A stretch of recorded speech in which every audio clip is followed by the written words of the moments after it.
everything is okay and have your learning activity sheets to answer. I am Naomi Francisco, your teacher today in Bread and Pastry Production.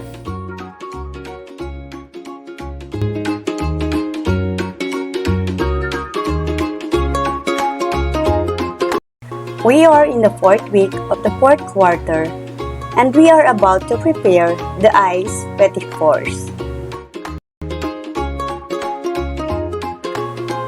With the most essential learning competencies: prepare, cut and assemble sponge and bases. Prepare fillings with required flavor. Prepare fondant icing. But before we start, let me remind you about the safety home and health protocols. Make sure that you are in a quiet, clean, organized, with enough lights, and everything is with you to help you learn more. In your previous lesson, you have learned the setting of the correct time and temperature to bake different types of cakes. The saying of Peter Reinhardt that the art of baking is all about balancing act between temperature and ingredients was reflected in that lesson. And that is true. Okay, let me ask you, what comes into your mind when you will see the baking tools and utensils? The baking equipment and the baking ingredients. Yes, you are right. We are going to bake a cake later. Now let us determine how much you already know about the lesson.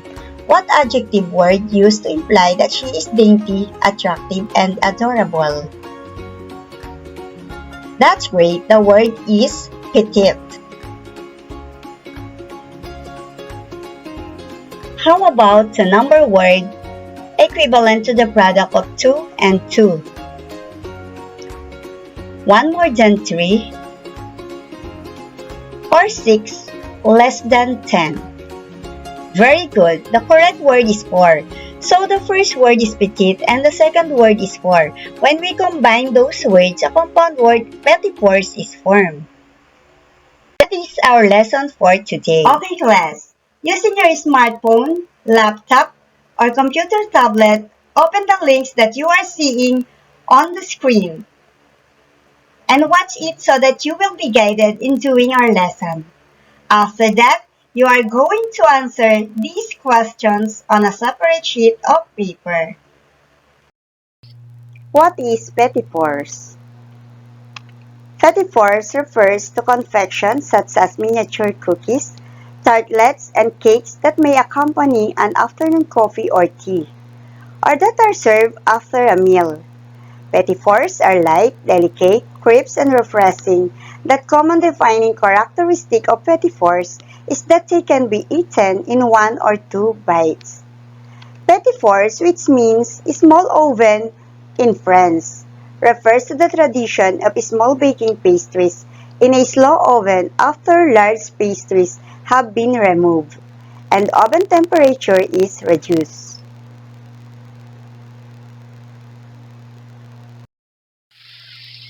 Ito ay inihahanda sa pamamagitan ng iba-ibang sangkap. They are usually small pieces that have been baked, while the emphasis is on small non-baked confectionery items like caramelized and glazed fruits. Marzipan, shapes, or other sweet delicacies are also served as petit fours. Ice petit fours are small bite-sized cakes with a thin coating glaze, typically fondant, which is applied at the end of the production process, assembled in large sheets, and cut after setting up. Petit fours glaze contains thin layers of cake alternating with jam and or buttercream. The top of the cake is adorned with thin layer of marzipan to add flavor, as well as a smooth surface for the glaze to settle on. Marzipan is made from almond paste, a cooked sugar syrup, and sometimes glucose and or egg white. After cake is cut, it can be enrobed in fondant or sometimes dipped in chocolate. Petit fours glazes are typically finished with intricate stylized piping.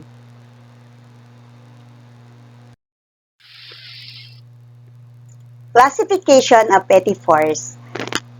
Petit four sec or dry, meaning dry consists of an endless variety of small biscuits and macaroons that are baked at a low temperature for a long time. Petit fours phrase. It refers to eclairs and fresh cakes that are made to consume within the day, as they contain ingredients like fresh creams and cut fruits.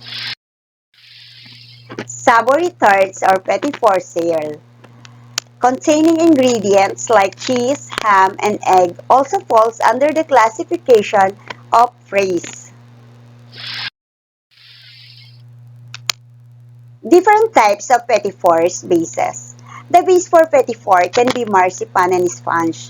A petit four bases must be strong enough to hold the petit fours. Cake can be baked in shallow trays, then topped with soft topping, then cut to shape desired like sponge cake. Shortbread is a mixture of flour, fat, and sugar, enriched with egg and has a short eating quality. Pastry. Puff pastry can make a suitable base for petit fours when a sweet filling is used. Sponge. Bake in thin sheets and layered together with fillings which act as an adhesive to hold the sheets of sponge together. For the cake, I'm measuring 3 cups of all-purpose flour or 360 grams. We're gonna add a special ingredient, a cream cheese. This will give our cake a wonderful bit of tang, but also a body because we will cut it with my stand mixer. I'm adding 1/2 cup of unsalted butter. It should be in room temperature. We're gonna cream the cream cheese with the butter.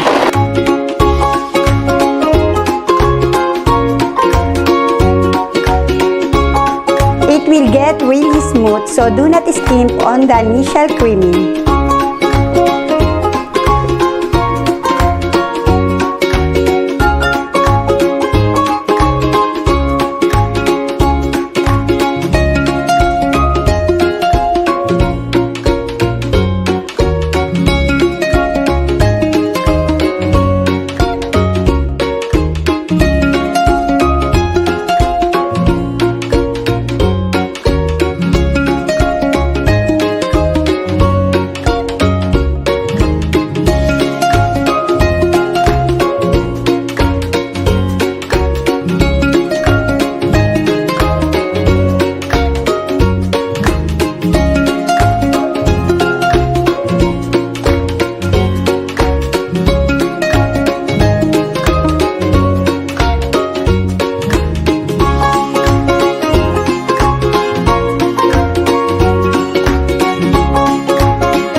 Ngayon naman, habang hinihintay natin na lumamig ang ating cake, ay gumawa muna tayo ng palaman.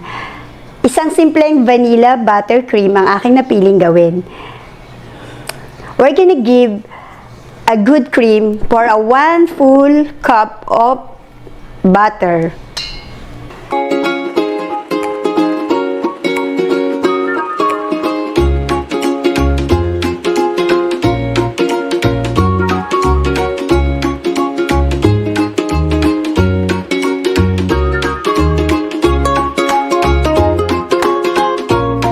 Idagdag I-add natin ang 2 cups na powdered sugar.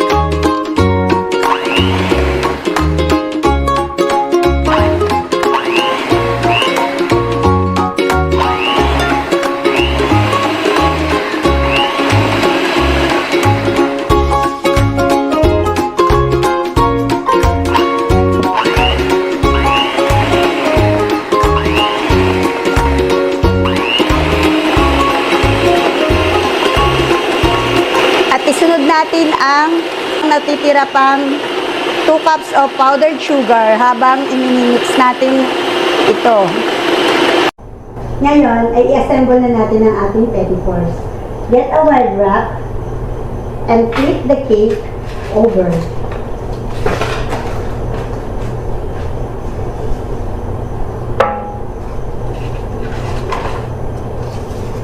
Then, remove the paper.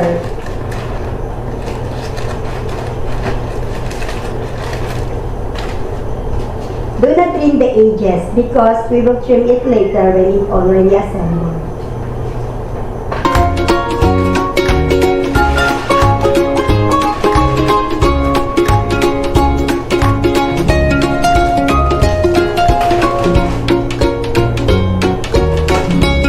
We will cut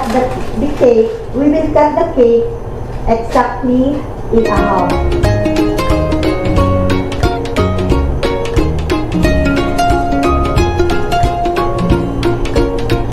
And then, gagawa na tayo ng sandwich. We will put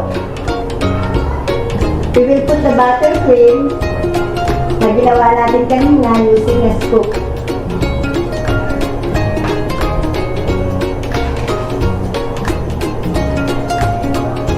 And then, spread it smooth. And then, ganun din ang gawin natin sa isang sheet ng cake. Lagyan naman natin ng raspberry jam para magkaiba. Ang isa ay buttercream and then yung isa ay raspberry jam. We will spread it again smoothly like what we did in the other sheet.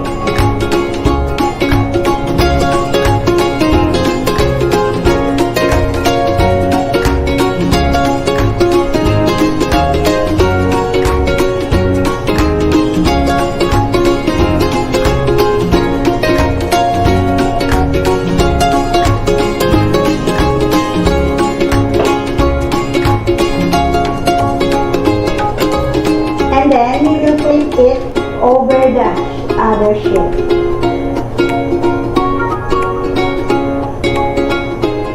And then wrap it and put in the freezer for about 30 minutes.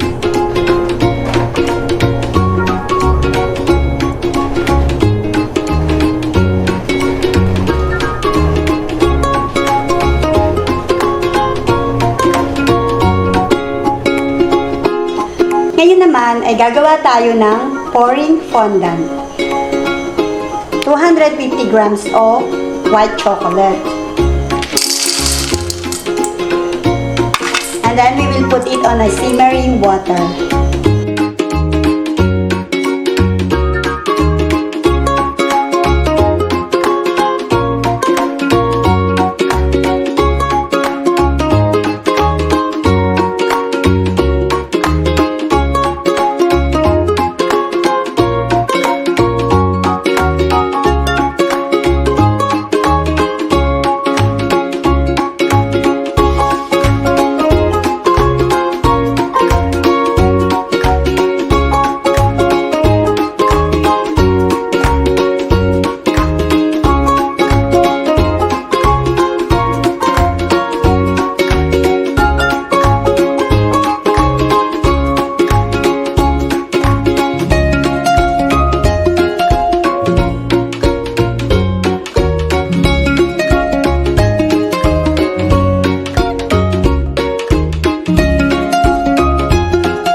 can you please get your activity sheet to answer? On your Learn Task 2A, with the pictures, write the correct classification of petty force on the arrow. Write your answer on the provided activity sheet with you.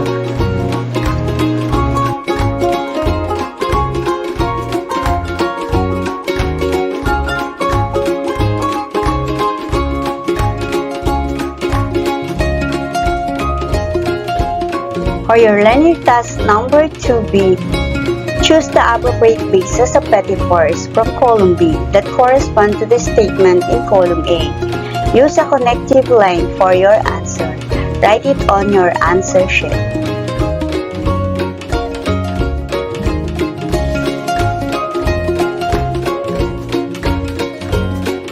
For your learning task number 3, you are tasked to prepare and present ice petty force with your chosen bases, frosting and glaze.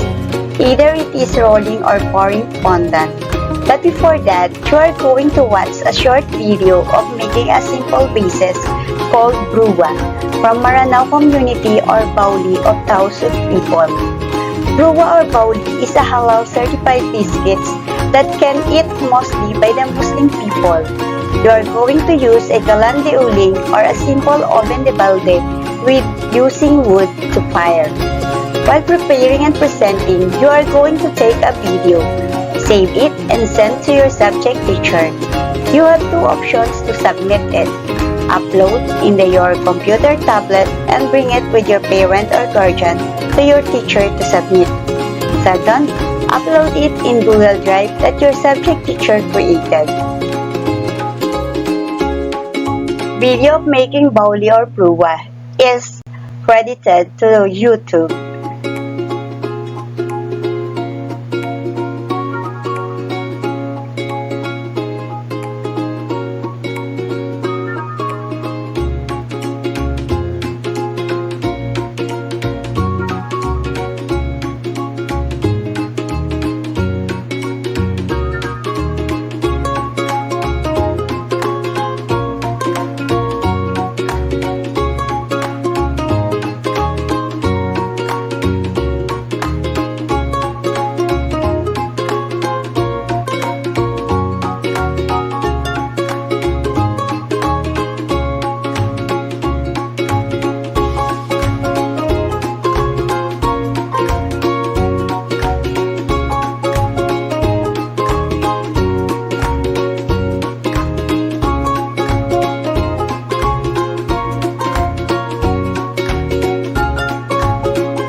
Magandang araw, ako po si Judesa Navarro mula sa Lucena Dalahica National High School. Napili ko po ang pagluluto ng brua sapagkat ito po ay related sa aking relihiyon. Sa tingin ko po, ito po ay madaling gawin sapagkat may mga karanasan na po ako sa pagluluto ng mga Maranao food. Base po sa aking pagluluto, i-share ko lang po yung experience ko sa pagluluto ko po ng bruha.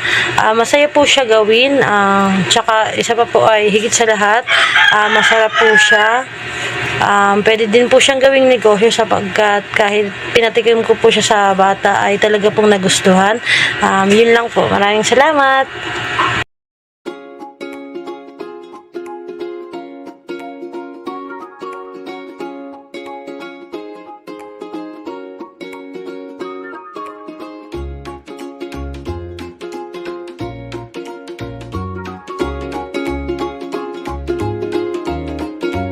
know what you have learned from our lesson. For your additional tasks, answer the following questions. Write your answer on the separate sheet of paper and submit it together with your activity sheet. And that's all for today. Get ready for our next lesson, storing and packaging desserts. See you later!